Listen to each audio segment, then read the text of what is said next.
Hello दोस्तों, कैसे हैं आप सब। उम्मीद करता हूँ अच्छे होंगे। फिर से हम आपके बीच में एक नई कहानी के साथ हाजिर हैं। तो आपका आर के स्टोरी ब्लॉग्स में स्वागत है। आज की कहानी बड़ा ही इंटरेस्टिंग है।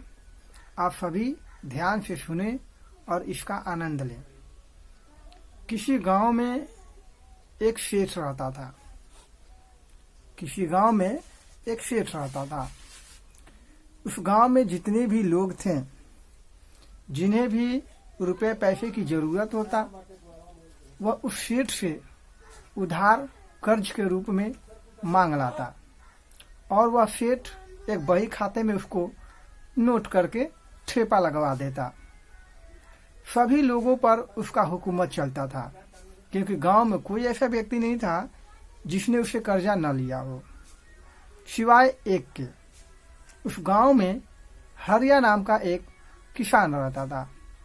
वह हरिया इतना मेहनत करता कि उसे कभी सेठ से पैसे मांगने की जरूरत ही नहीं पड़ी। दिन रात मेहनत करता, जितना भी उसके पास रहता उसी से अपना गुजर बसर करता। ये सेठ हमेशा सोचता, काश कभी ऐसा होता कि हरिया भी हमारे चंगुल में फंस जाता, लेकिन कभी उसके साथ ऐसा नहीं हुआ। वह दिन प्रतिदिन अपने भगवान से यही प्रार्थना करता कि हरिया भी किसी दिन मेरे चंगुल में फंसे और मुझसे कर्जा लेकर मेरा कर्जदार बन जाए और मैं उसके ऊपर भी सब गांवों की तरह उस पर भी हुकूमत चलाऊं। मगर हरिया इतना मेहनती था कि कभी उसे जरूरत ही नहीं पड़ती कि सेठ के पास आए, और इसकी कमी हमेशा सेठ को खलती रहती थी। सबसे बड़ी बात थी कि हरिया के पास एक झोपड़ी थी। वह झोपड़ी उस सेठ को बहुत ही पसंद था। हरिया को वह झोपड़ी देख करके जो सेठ था उसका मन ललच जाता था। सोचता था किसी दिन ये मेरे दांव में फंसता कि यह झोपड़ी हम हथिया लेते, लेकिन कभी ऐसा हुआ ही नहीं। एक बार की बात है, गांव में बारिश नहीं हुई। किसी तरह हरिया खेती किया, लेकिन बारिश न होने की वजह से वह अच्छा फसल की उपज नहीं कर पाया। अगली बार भी बारिश नहीं हुई। फिर हरिया मजबूर हो गया, क्योंकि एक साल बारिश न होने की वजह से उसके फसल नहीं हुए और जो रखा हुआ अनाज था घर में उसका भी अपनी जरूरत पड़ने पर इस्तेमाल कर लिया। अब उसके पास पैसा नहीं था कि वह अपने घर परिवार का खर्चा चला सके या नए बीजों को ला करके खेतों में अपनी खेती बाड़ी की शुरुआत कर सके। गांव के लोगों ने सलाह दिया कि अपने गांव के सेठ से जाकर के पैसे ले लो और उसी से अपना काम चला लो। जब तुम अपना फसल काटोगे तो उसके पैसे को वापस कर देना। मरता क्या न करता। हरिया चला गया सेठ के पास। सेठ जब उसको अपने दरवाजे पर देखा बड़ा खुश हुआ, क्योंकि वह बड़ी मिन्नत करता था कि किसी दिन हरिया हमारे कब्जे में, हमारे चंगुल में फंस जाए। आज हरिया चल करके उस सेठ के दरवाजे पर आ गया था। बड़ी खुश हुआ।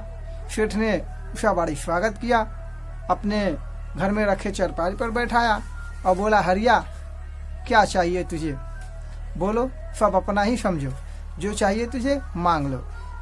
हरिया फकुचाते हुए बोला, सेठ जी मुझे कुछ पैसे की जरूरत है, क्योंकि 2 साल बारिश न होने की वजह से मेरे पास पैसे नहीं है कि मैं बाजार से अच्छे बीज और खाद ला करके खेती बाड़ी कर सकूं। इसलिए मुझे थोड़े से पैसे चाहिए, मैं फसल काटने के बाद आपका पैसा वापस कर दूंगा। सेठ ने कहा, कोई बात नहीं, इस गांव का हर कोई ले जाता है, तुम भी ले जाओ, तुम्हें इसे अपना ही घर समझो। हाँ, तुम ही नहीं आते थे, आज आए हो तो लेते जाओ। जितना पैसे हरिया को चाहिए सेठ ने तुरंत निकाल कर दे दिया। कागज पर उसका लिखवाया और अपना ठेपा हरिया से लगवा के कागज को रख लिया। हरिया पैसा लेकर के चला आया। संजोग इतना खराब था कि उस साल भी बारिश नहीं हुई। हरिया फिर से खेती नहीं कर पाया, अच्छी उपज नहीं हुई बारिश न होने की वजह से। दिए हुए वक्त के मुताबिक जब सेठ पहुंचा हरिया के दरवाजे पर, हरिया से अपने कर्ज की मांग की। हरिया ने कहा कि सेठ जी, इस बार भी अब फसल अच्छा नहीं हुआ है, एक बार मुझे मौका दे, अगली फसल में मैं आपका जो कर्ज है चुका दूंगा। सेठ बोला, ठीक है, तुम पहली बार मुझसे कर्ज लिए हो, चलो मैं तुम्हारे कहे मुताबिक 1 साल और देता हूँ। लेकिन हरिया की किस्मत खराब थी, अगले साल भी बारिश नहीं हुई, फसल अच्छा नहीं हुआ। लेकिन इस बार सेठ मानने वाला नहीं था, क्योंकि उसकी नज़र तो हरिया की झोपड़ी पर था। पहली बार जब आया था कर्ज मांगने, उसी समय हरिया को चेता दिया था कि देखो भाई, अगली बार अगर तुम हमारा कर्जा नहीं भरोगे तो ये झोपड़ी तुम्हारी मैं ले लूँगा, ये मेरी झोपड़ी हो जाएगी। हरिया ने मान भी लिया था और इस बार भी कर्जा नहीं चुका पाया। तब अब तो भाई सेठ पहुंच गया हरिया के दरवाजे पर। सेठ ने अपना कर्जा मांगना शुरू किया। हरिया फिर से वही विनती किया कि महाराज एक बार और हमको मौका दे दे। लेकिन नहीं, इस बार सेठ मानने वाला नहीं था। वह हरिया से उलझ पड़ा और जबरदस्ती हरिया और उसके परिवार को झोपड़ी से बाहर निकाल करके ताला लगाने लगा। तब हरिया गुस्साता हुआ बोला कि महाराज, आप ऐसे झोपड़ी की तरफ अपना रुख आजमा रहे जैसे जहां जहां जाएंगे वैसे वैसे झोपड़ी को पीछे पीछे लेते जाएंगे। सेठ ने बोला कि हाँ, मैं जहां जहां जाऊंगा इस झोपड़ी को अपने पीछे पीछे लेके जाऊंगा, तुम्हें उससे क्या मतलब। और यह कहते हुए ताला लगा दिया और चला गया। इसके बाद क्या हुआ, जो हरिया का परिवार था उसके घर के पास में एक पीपल का पेड़ था। पूरी रात हरिया के परिवार वालों ने वहां बिताया, रात भर रोए। उस पीपल के पेड़ पर एक भूत रहता था। हरिया के परिवार वाले पूजा पाठ करने के लिए जो पीपल के पेड़ पर जल गिराते, उस जल को भूत ग्रहण कर लेता। चूंकि गर्मी में उसे पानी पीने के लिए नहीं मिलता था, तो गर्मी के समय में उस भूत का बसेरा उस पीपल के पेड़ पर आता, जहां हरिया के घर वाले पूजा पाठ के दौरान जल गिराते और भूत उसे ग्रहण करके अपनी प्यास को बुझा लेता। जब रात भर रोते हुए हरिया के परिवार वालों को भूत ने देखा तो उसे दया आ गई और उसे सेठ को सबक सिखाने की सोची। अगले दिन जब सेठ आया देखने के लिए, अपना झोपड़ी घूमने के लिए, जो कि हरिया का था, ताला लगा करके गया था वो झोपड़ी में, खोल करके देखा सब सामान अपने जगह है। फिर से उस झोपड़ी में ताला लगा करके जब वो चलने लगा तो उसे कुछ आहट सा हुआ।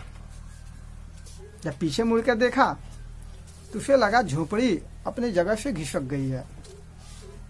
फिर सोचा मन का भ्रम होगा, थोड़ा और आगे बढ़ा, गांव के करीब पहुंचा तो अब की बार उसे यकीन हो गया कि नहीं, वास्तव में झोपड़ी इसका पीछा करती हुई आ रही है। दौड़ करके वो अपने घर में घुस गया और ताला लगा दिया अंदर से। झोपड़ी हवा में उड़ती हुई उसके आंगन में जा बैठी। अब सेठ परेशान, जहां जाता वहां झोपड़ी जाती। झोपड़ी से जब सेठ ने पूछा कि तुम क्या चाहती हो, तो उस झोपड़ी के अंदर घुसे हुए भूत ने जवाब दिया, मैं तो कुछ नहीं चाहती हूँ, आपने तो कहा था हरिया से कि जहाँ जाएंगे आप झोपड़ी को लिए हुए चलेंगे। अच्छी तो बात है, आपको ले नहीं चलना है, मैं खुद आपके पीछे पीछे चली आ रही हूँ। सेठ बड़ा परेशान। गांव मोहल्ले अगल बगल के गांव वाले सेठ का मजाक बनाना शुरू कर दिए, मजाक उड़ाने लगे। सेठ का जीवन अब बड़ा दुर्लभ हो गया।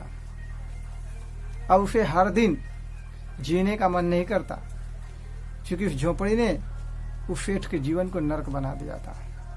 जहां भी जाता झोपड़ी चली जाती, लोग मजाक उड़ाना शुरू कर दिए। झोपड़ी से अंत में सेठ ने पूछा कि मेरे पीछा छोड़ने का कोई उपाय बताओ, मैं ऐसा क्या करूं जिससे तुम मेरी पीछा छोड़ दोगी। उस झोपड़ी ने जवाब दिया, चलिए अगर आप मुझसे पीछा छुड़ाना चाहते हैं तो एक काम कीजिए, जितने भी लोगों के आपने कर्ज ले रखे हैं और उसका बही खाता आपने बना रखा है, उस बही खाते को ही जला दीजिए। अगर आप बही खाता को जला देंगे मैं आपका पीछा करना छोड़ दूंगी। सेठ माना नहीं। कुछ दिन और बीते। अंत में अब सेठ को लगने लगा कि अगर मुझे जीना है तो इस झोपड़ी का पीछा छुड़ाना पड़ेगा, और झोपड़ी का पीछा छुड़ाने का सिर्फ एक ही उपाय है कि जो मेरे कर्ज की डायरी उसे जलाना पड़ेगा। अंत में जैसे हरिया की स्थिति हुई थी, मरता क्या न करता, वही स्थिति आज सेठ की थी। आज इसकी स्थिति ऐसी हो गई थी कि उसे न चाहते हुए भी मजबूरन गांव वालों की जो कर्ज की डायरी थी उसे जलानी पड़ी।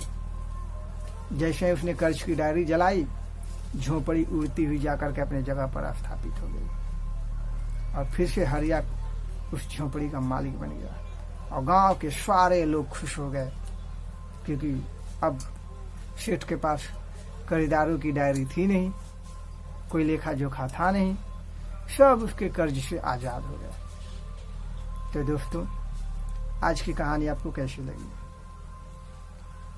अगर आप चाहते हैं कि आपके उदास भरी जिंदगी में कुछ मनोरंजन हो जाए, कुछ आप सीखें, तो आप हमारे चैनल RK स्टोरी ब्लॉग्स को सब्सक्राइब करें और बेल आइकन को क्लिक करें, ताकि मेरे नए नए कहानियों का नोटिफिकेशन आपके पास सबसे पहले पहुंच जाए।